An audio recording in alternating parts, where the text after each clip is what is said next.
This is how the star looks like this morning in the country. The Daily Nation, fresh face off, renegades as it counters President William Ruto's charm offensive in coalition's strongholds. In an exclusive interview with the Daily Nation, Deputy Secretary General and National Assembly Minority Leader Opiyo Wandanyi explains Azimio's plan inside and outside the House to maintain unity. 3.4 million already as grade 6 class 8 exams start in the country, and maize imports farmers protest to fall on deaf ears. The weight on the GMO scandal, the GMO saga, I don't know how to call it this morning, but it is a big issue in the country. Everyone is talking about GMO, but I'll get to talk about that and help back to the days, and we have a clear understanding what has led to this, what has led to the country now wanting to import GMO maize. Early start, Wiper leader Kalonzo Musyoka throws heart into the ring for presidency in 2027. Why defaulting on the hustler loans will be a costly affair for borrowers. This is how the Daily Nation looks like this morning in the country. Let's now start with a big story in the country. 3.4 million learners. You're talking about the Kenya Certificate of Primary Education and the Kenya Primary Schools Education Assessment. We haven't formulated a name for it. Some call it KIPSE, some call it KPSEA, but we shall get to the bottom of that. But today is the big day for learners in the country. They shall be putting on paper what they have learned, if it is for the KCPE for the past 8 years, and if it is for the grade 6, it's about 6 years. What is so special about today? We are seeing the last cohort of the 844 system that started in 1985 coming to an end. Then we are seeing a rebirth, the first cohort of the CBC system getting it down. So it is a special day in the country. 2 exams. One exam is saying goodbye to the other system, and the other exam is ushering in the new system. It is a big day for primary schools. For the very first time in Kenya's history, we are having 2 exams at the primary level. Now, total primary school candidates is at 2,531,785. Number of standard 8 candidates is at 1,231,785. Number of grade 6 candidates is at 1,287,597. Number of NEC invigilators will stand at 242,406. Grade 6 exam constitutes of 40% of total score, and grade 4, 5 and 6 school-based assessment make up remaining 60%. It is a big day, and on behalf of the Morning Live crew, on behalf of the EBN TV, we wish all the candidates, those who shall be sitting for the Kenya Certificate of Primary Education, and those who shall be sitting for the Kenya Primary, that is School Education Assessment exams, all the best in the exams.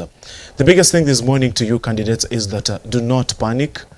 You just put on paper what you've learned for the past 8 years for KCPE. You put on paper what you've learned for the past 6 years for the KPSEA. All the best. This is your time to shine. This is your time to literally show the world who you are. Shape the future. You are the future of Kenya. You are the future of Africa and the future of the world. So today is that day. We wish you all the best, all the luck that can come. May the Lord protect you this morning, and may you have remembrance of what you've learned for all those years. All the best from EBN TV. All the best from the Morning Live crew. And That is just it as far as exams are concerned. And this morning, I'm opening up all our social media handles, all our SMS lines on WhatsApp, on Facebook, on Twitter, on Instagram this morning.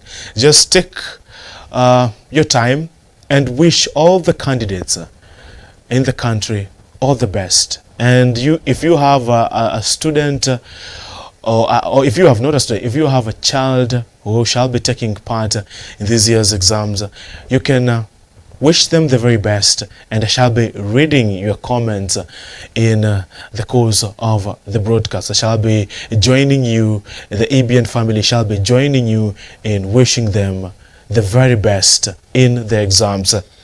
This morning, let's change gears and talk about matters of politics, as this country, without politics, we don't live.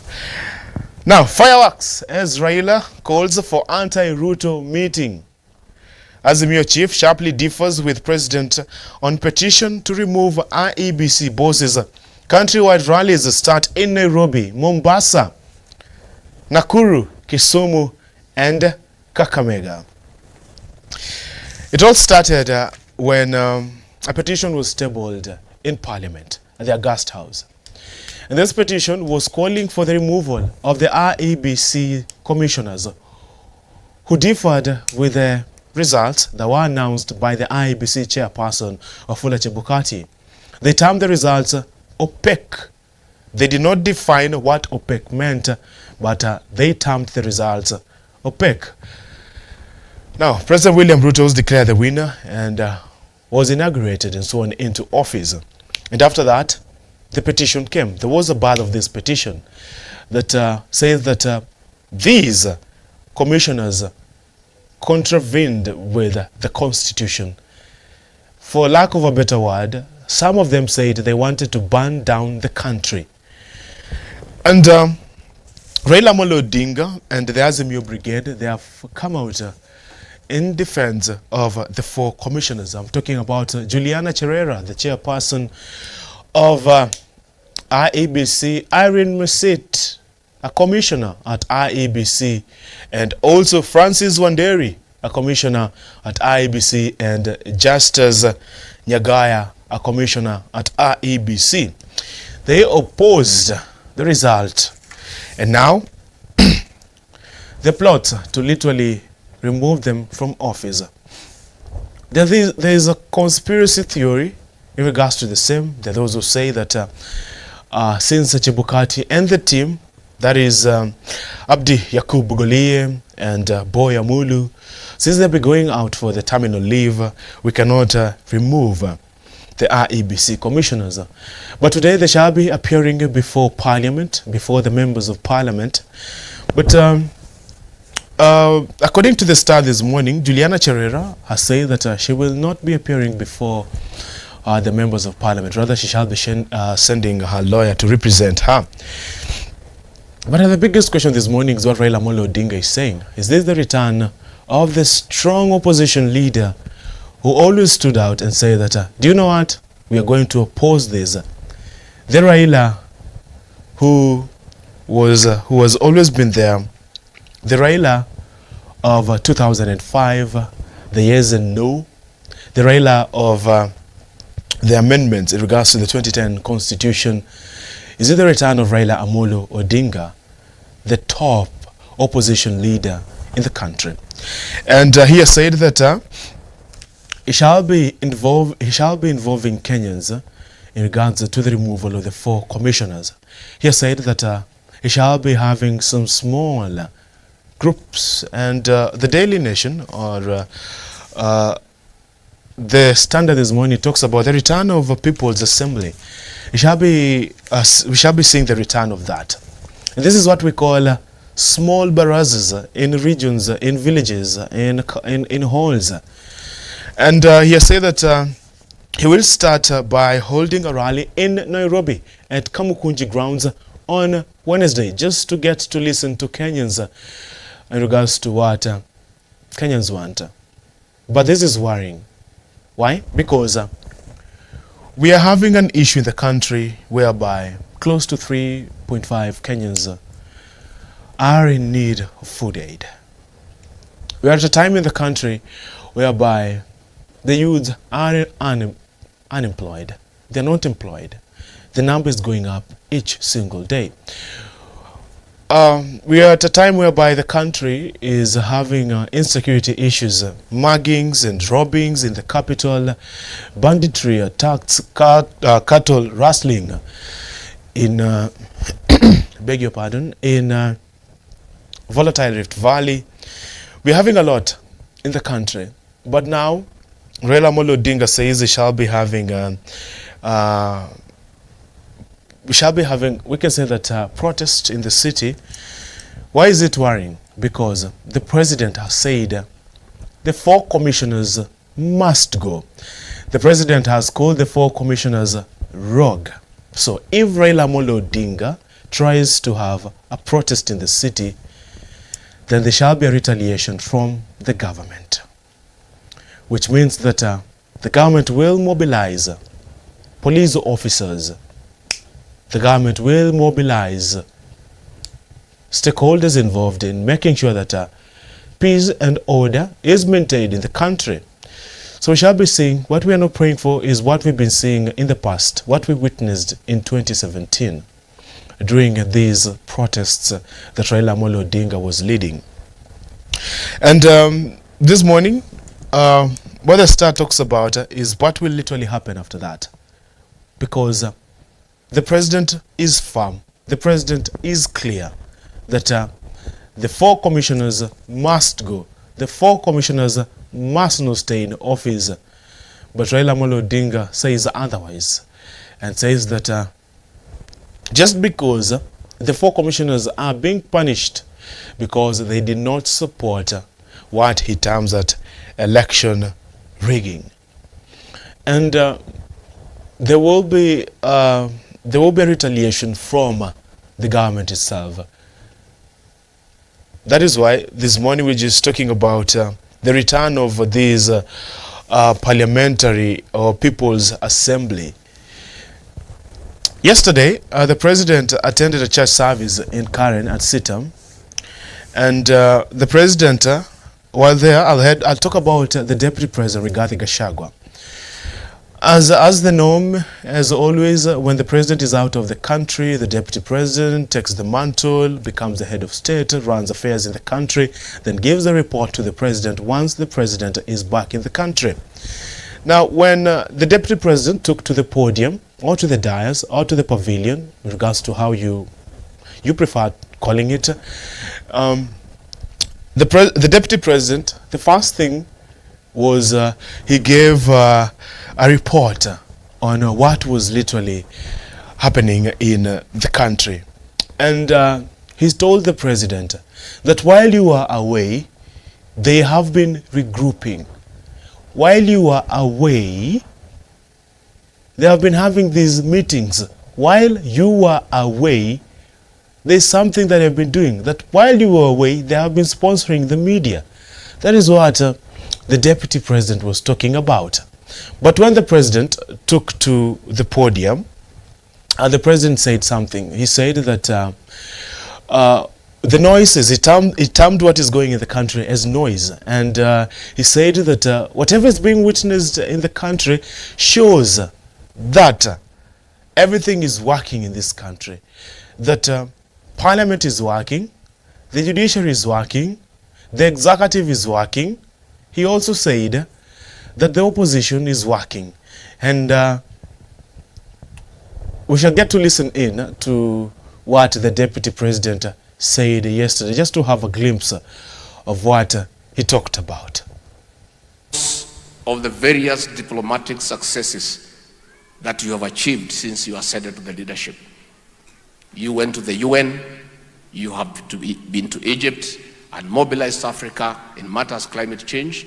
You have mobilized the development partners to assist us in mitigating the effects of climate change and the drought that is ravaging the country. You met the president of South Africa and made very serious progress in matters of immigration.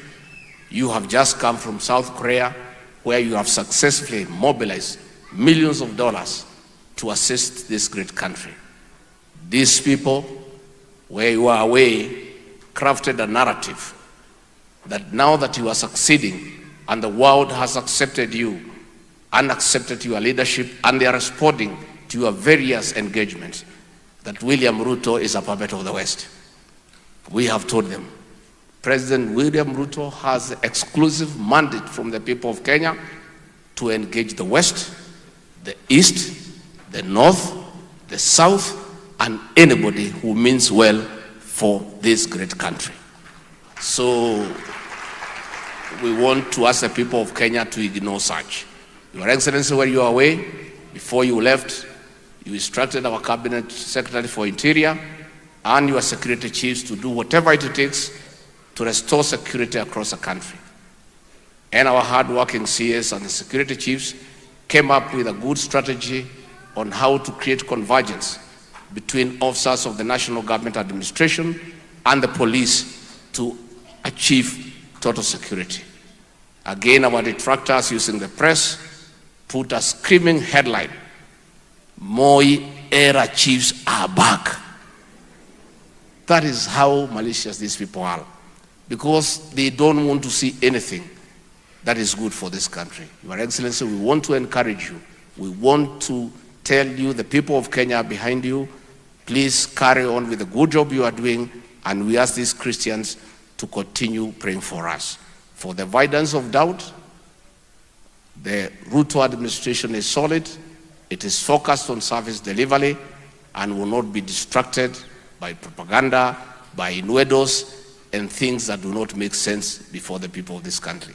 Finally, Your Excellency, where you are away, the same people are asking the people of Kenya to go back to the streets because Parliament is doing its work and is an independent institution.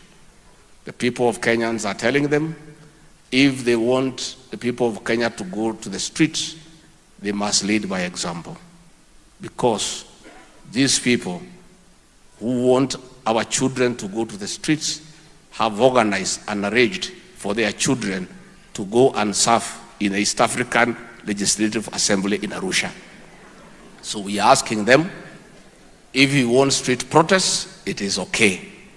But for them to take place, let your daughter come from Alusa, let your son come from Alusa, and physically lead the demonstrations, and the rest of Kenyans can follow.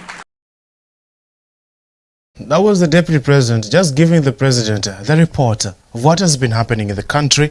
And yes, he talked about quite a number of issues and what is literally happening. And he said that they have regrouped, they are even sponsoring the media, this and that. But as I earlier stated, the President said that that shows that everyone is doing his work in the country.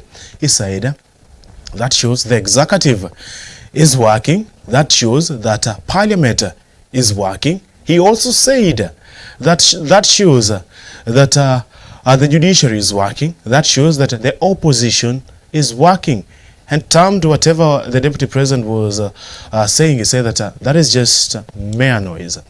Now, that is just as far as the issue is concerned. The President is back in the country. He was on a 3-day state visit to South Korea.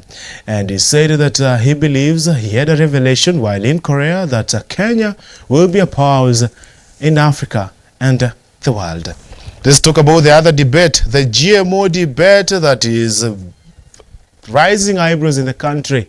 Farmers and questions being raised on who is supposed to call the shots, on who is supposed to say that this should be maize should be imported. Is it the CS for trade and investment, Moses Kuria, or is it the CS for agriculture, that is Mithika Linturi? Same cabinet, different maize scripts. That is Musalia Mudavadi, the Prime Cabinet Secretary, the head of the cabinet, and also that is Moses Kuria. They're having a push and pull in regards to the GMO itself, and just taking a look at it, Musalia Mudavadi has a different way of looking into this matter. Salim Mudavadi says that the importation of GMO maize should be halted. Why is he saying this? He's saying that it is not up to the Ministry of Trade and Investment to literally call the shots in regards to matters of agriculture. He says that first the Ministry of Agriculture should go to ground and look at the deficit we are having as a country as far as maize production is concerned. He says that we should get down to the farmers' ground, the way we used to talk about that. Let's go back to look at how everything is looking like. Let's go to ground and look at this matter. And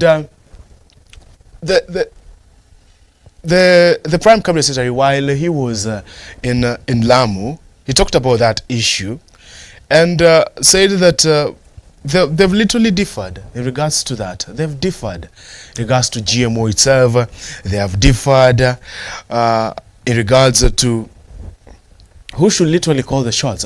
And farmers have also been embroidered in this.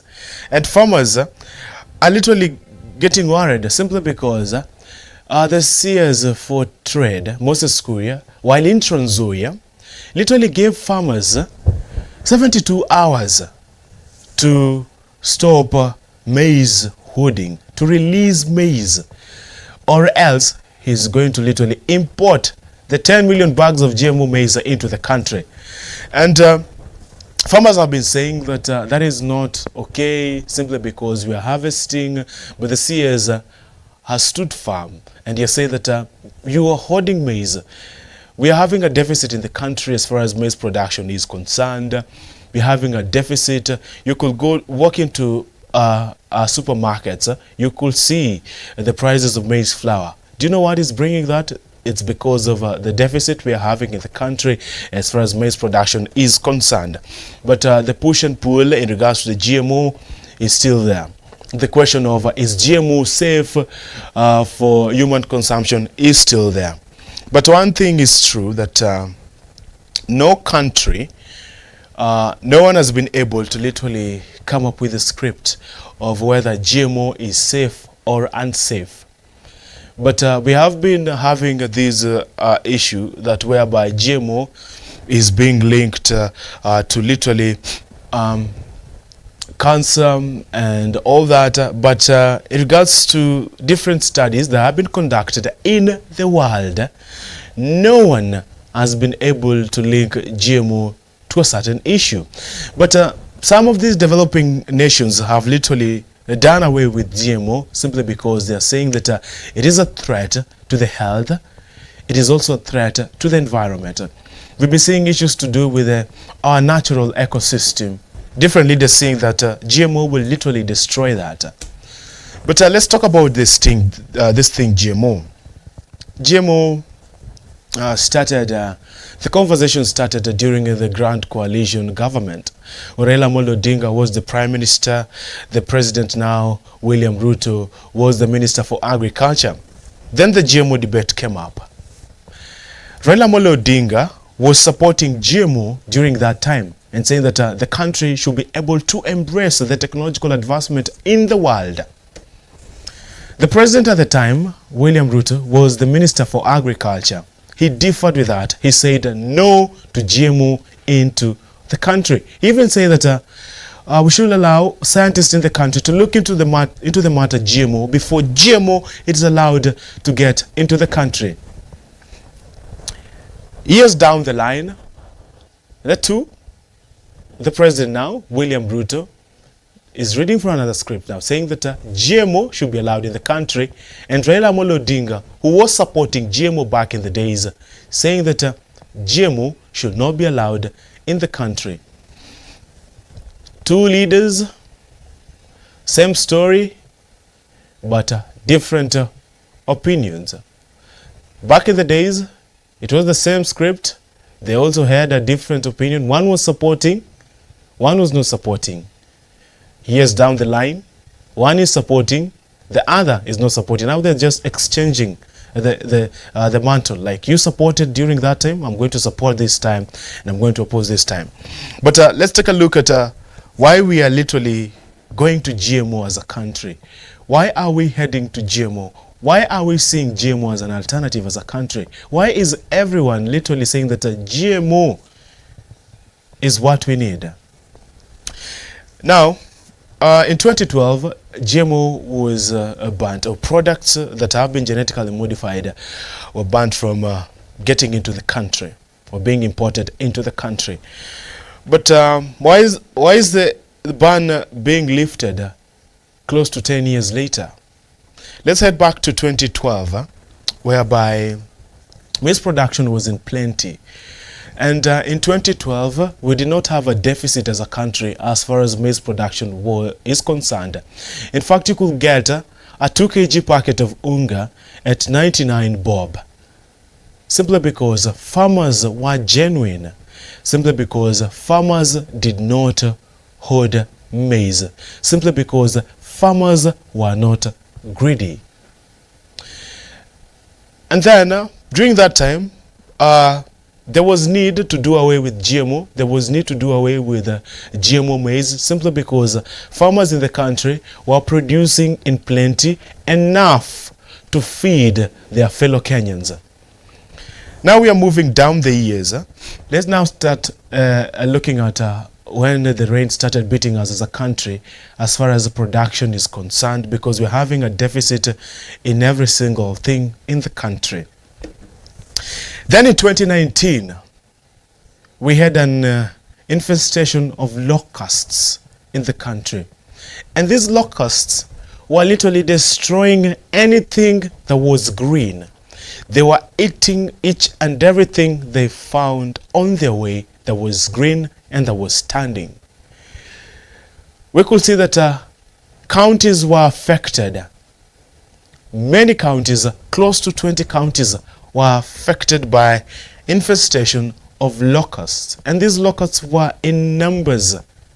And you could see that after they have destroyed the crops in different sectors, in different regions that are termed as the hub of agriculture, we started having a deficit in the country simply because we could not produce enough to feed the country. Why? The locusts were here. They had destroyed the crops. They had destroyed everything. The investment of what the farmers had, they had literally destroyed every single thing. We started having a deficit in maize production in the country, a deficit in food production in the country. Then in 2020 came COVID-19. There was a restriction in so many areas, and people focused on their health. People focused on keeping themselves healthy rather than producing food in the country. It was all about lockdowns here and there. It was all about putting on your mask. It was all about washing your hands. It was all about getting the COVID-19 vaccine. And now Kenyans were thinking of making sure they see the next day by being safe, by not contracting this virus. Now, while we were busy keeping safe and making sure that we don't get this virus, we forgot that we were supposed to plow our lands and plant so that we could feed the nation. Then now came the global pandemic itself, the climate change, the worst in 40 years, drought being experienced in the Horn of Africa, drought being experienced in Somalia, malnutrition everywhere. It started with close to 8 counties, whereby now it was getting dry day in, day out. We started with talking about hundreds of Kenyans needing food. It changed overnight. We started talking about millions of Kenyans.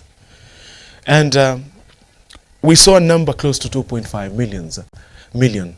And then now counties, the number of counties affected by drought started increasing from 8 counties to 13 counties. And now we are talking about 30 counties that are being affected by drought. And the government had to do something to feed to feed those affected by hunger, simply because now we are having a deficit in food production in the country. We cannot feed our fellow Kenyans who are hungry. And we've seen that these regions that are termed as regions that do have pastoralist communities, we've seen that grass go dry, animals die, and their livelihoods are crippled. They could not feed their families. And while they see as a source of income dead. And the government now had to look for a way of literally doing away with this deficit. And before that, then we had this thing called the subsidy that was brought in to the end of President Uhuru Kenyatta's tenure. This subsidy brought a cancer into the country, whereby now there's something that was brought in. We used to hear about fuel hoarding. We used to hear about hoarding of that, hoarding of these. But now farmers started hoarding maize because of the subsidy. That is when the term hoarding got to the agriculture side, and farmers were seen as those who are hoarding maize. The large-scale farmers, at the expense of the small-scale farmers, now decided to hoard this maize, and it has been a problem in the country simply because the small-scale farmers are feeling like they're being stepped on by the large-scale farmers, because it is just an action of a few greedy individuals in the country hoarding maize so that they can sell it at a higher price that is literally bringing this country to a standstill, to its knees. The government now decided to go the GMO way, whereby now the government is running against time to feed Kenyans. The government is also running against time to see that there is a food production in the country. And the government got to the importation of GMO simply because they started by looking at the issue itself. It was food production. The government decided to come up with a subsidy as far as the farm inputs are concerned. When I talk about farm inputs, I talk about fertilizer itself. The government decided to get cheap fertilizer to the farmers. But guess what? During that meeting, the government did not involve the rains. The moment the government issued fertilizer to farmers, the heavens, all the clouds went dry. There was no rain. Rain was nowhere, so we have fertilizer, but we don't have the rains to literally help us bring that seed out. So that is the problem. Climate change has brought all these issues surrounding all these, and that is why the government decided to go to the GMO way. But the GMO debate is far from over, simply because there's an issue of those hoarding maize. There's an issue of the safety of GMO. There's also an issue of how can we feed our fellow Kenyans. And that is the reason why the GMO debate is far from over. Simply because the government is saying we are going to import GMOs. Whether you like it or not, that is what we're going to do. The CS for Trade, speaking on behalf of the CS for Agriculture, should it be Mithika Linturi or should it be Moses Kuria? Who should be talking about maize production? Who's talking about matters agriculture in the country? That is the biggest question this morning.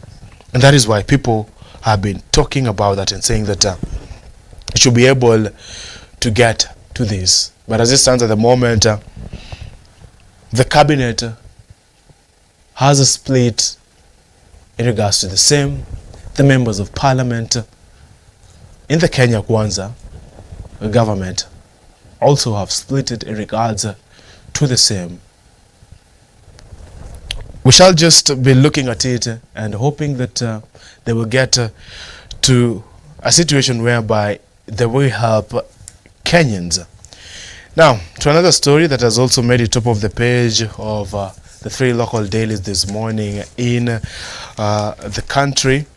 It's about Kenya Kenya asked to go slow on domestic borrowing. Now, Kenya has been urged to go slow on domestic debt accumulation to tame the rising total public debt that has since grown to 8.7 trillion Kenyan shillings. The Central Bank of Kenya, the state debt seller, has been issuing an average of 50 billion Kenyan shillings domestic bonds every month since January last year, largely to paying pending bills to support infrastructure. The debt issue has come out once again. The government has been warned to stop borrowing.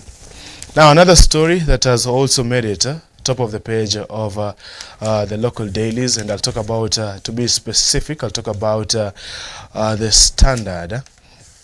The Standard has an interesting story this morning, and one that has got people talking, and talks about a report that has been done by the United Nations that shows that the most dangerous place for a woman or women is home. Now, more than 5 women and girls were killed every hour by a family member in 2021.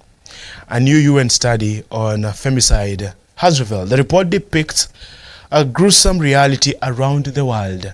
Women and girls face utmost danger in their homes where they live with close relatives and intimate partners. According to the report, global estimates of gender-related killings of women and girls in private sphere 2021 published on Wednesday, 45,000 women and girls, more than half at 56% of the 81,100 were murdered last year worldwide and were killed by their husbands, their partner, or other relatives. The report further examined how violence against women and girls is one of the most pervasive human rights violations worldwide. Data from the report indicates that last year the highest number of femicide at the hands of relatives was in Asia, with 17,800 deaths. Worrying reports, worrying trends over there, and it's a report that has been done that home isn't the safest place for a woman or a girl. Home isn't the safest place for women or girls. And the report says that women, home is where they're killed. They're killed by those they love. They're killed by a relative. They're killed by a husband. They're killed by a partner. And we've been just coming out and just saying that we should do away with violence in the society. We should be able to get rid of these and be able to just coexist together and bring to an end of these this kind of reports coming out in the world that women don't feel safe at their home. We should be able to bring this to an end, and we should do away with violence against women, violence against girls. And it sickens me to see that women do not feel safe at their homes simply because this is where the real danger is. This is where they are targeted. We hope that as we continue to champion that we do away with gender-based violence, we shall get by 2023, we shall be reading a different script that homes are becoming safer for women. Moving on, an Eldoret-based level 5 hospital has acquired a modern microbiology automate machine as the antimicrobial awareness week came to close on Friday. Yeah, some heavy words there. And I know that some of you are wondering. St. Luke's Orthopedic and Trauma Hospital said the blood culture machine will help doctors establish disease-causing organisms in blood with the shortest period possible. The blood machine, delivered by a French company, tests microorganisms in 2 phases and incubates blood samples within 6 hours. A big move in the country for those who have infections that are related to blood, as St. Luke's Orthopedic and Trauma Hospital in Eldoret has acquired a machine that can be able to literally diagnose these problems at an early stage and treat these problems. It's a big boost to the health sector. It's a big boost to the country. It's a big boost to us as a nation. And we hope that this will go a long way in ensuring that we have a safe society, in ensuring that we are safe. Now, to something else also, Kenya is crossing its fingers as the World Athletics body meets to decide the fate as far as doping is concerned. But as they always say, there's light. There's a little bit of light. Why? Because as we nervously wait for tomorrow's meeting that could slap its athletics landscape, World Athletics President Sebastian Coe has lauded the country's efforts to fight the doping scourge. The World Anti-Doping Agency, WADA, World Athletics and the Athletics Integrity Unit are scheduled to meet in Mount Carlo, Monaco tomorrow to review the state of doping across the globe, with Kenya of special interest. The meeting was rescheduled from Friday last week. In a communication to Sports Cabinet Secretary Ababu Namwamba on Saturday, Mr. Coe is pleased with the Kenyan government's action plan that will see increased resources in fight against doping. The CS for Sports on Friday said that Kenya is going to literally exercise zero tolerance against those championing for doping in the country. He said that those who are involved in this, the greedy ones, the few individuals who are painting this country negative, will not have a smooth ride. He said the country will move in fast to deal with those involved in the doping. And I've always been talking about this. Our athletes eat something, they've been told to take, then they get to the testing lab, they're being told, do you know what? You have some substances that are banned by the World Athletics body. And it all goes down to those who train them. And that is why we say that the Ministry of Sports should be able to come up with ways of literally educating these athletes on what to eat and what not to eat, on the kind of drugs to take, because there's always a substitute of a certain drug. If this drug has certain things that are not required by the world, then we should be able to literally take another drug that is friendlier.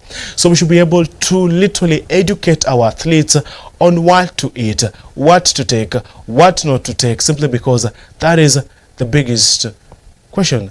And even the Bible says that people perish due to lack of knowledge. So we should be able to literally inform them, should be able to literally give them the knowledge, simply because we don't give them the knowledge, they get to the lab, they want to represent the country, they're slapped with a ban, simply because they took an energy drink that wasn't supposed to be taken. They did not go to the ingredients or what was used to literally come with this energy drink. Maybe there was something there that is not supposed to be taken by an athlete, but they took it.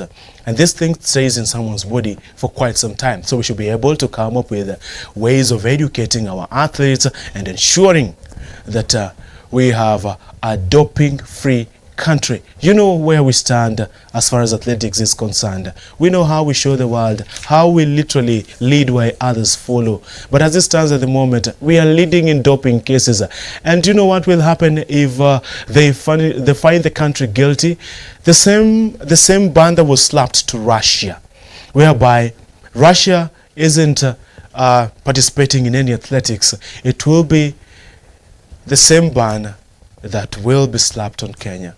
So what we have as a country is we pray, fingers crossed, we hope that tomorrow's meeting will just be a warning, and it will give us a room or a window to literally make up for a mess and wipe our room and wipe every single place that is dirty fingers crossed, we hope that tomorrow's meeting will be just a warning to the country rather than a ban in the country. Let's get to sport. Something else is happening in the country. Yesterday, the Kenya Sevens took to Twitter saying that they have not been paid close to 3 months. They even came up with a pay bill number so that Kenyans can be able to help them raise funds because they also need to travel out of the country. And reading at that post, I was heartbroken. I felt like even breaking simply because what is happening in this country, every sport is on the verge of collapsing. Every sport is bleeding. Football is bleeding. Athletics, we are waiting for tomorrow's meeting. Rugby, you're looking at it that we don't even have the facilities to train our athletes. We don't even have well-equipped gymnasiums to train our athletes. We don't even have world-class turfs to train our athletes. And you could see that the reason why most athletes get into depression is because of this. Talking about rugby, and these athletes have been representing the country at the topmost level. We are here busy as a country, traveling from one nation to the other nation, coming with the delegates. We went to COP27 with the highest number of delegations, 386 in Africa. We paid for their hotels, we paid for their meals, and the people who were just representing that was just President William Ruto and those involved in the Ministry for Environment, and also some of those in the COG, in the Department of Environment and all that. We could have used this money to just cut the number and help our athletes as a country. We've seen that the CS for, that is sports, Ababu Namwamba heading to Qatar, enjoying the World Cup, but back home, our athletes are sleeping hungry. Back home, our athletes cannot afford fare for training sessions. Back home, our athletes cannot afford a bottle of water while they're training, when they're exhausted. And what I can just say is that kudos to those athletes. And a round of applause to those athletes simply because for 3 months they have been turning up for training. For 3 months they have been going out, representing the country so that we cannot get another ban as far as rugby is concerned. And today, the CS for Sports, Ababu Namwamba, has scheduled a meeting with the rugby fraternity just to take a look at how we can deal with that. And I hope that the government will get to the bottom of this. We should be able to literally create a conducive environment for sponsors to come, get in and sponsor our athletes. We should come up with a strategy, with a way of literally helping our athletes in the country. We should be able to come up with a way of helping these athletes. Create an environment for investors. If you don't have the money, if the government is not ready to sponsor these athletes, we should be able to literally create an environment. If it's about slashing those taxes, slash them for these investors to get to the country, to help our athletes, to help build the game. And I hope that today's meeting will get to the bottom of the issue affecting the rugby union. It is not the rugby union that has been affected alone. And talking about that, we've seen that also the football fraternity have also been affected.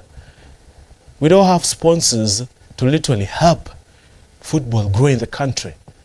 Teams are struggling, and that is why Ababu Namwamba, the ball is in your court. We are watching. Let's head to Qatar, whereby now the World Cup is continuing. How is your team faring on? My team is doing good. I'm supporting a number of teams. Do you know, as they always say that you don't get attached to a team because it may be knocked out.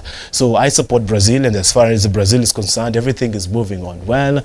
I support also Portugal, and as things are moving, everything is okay.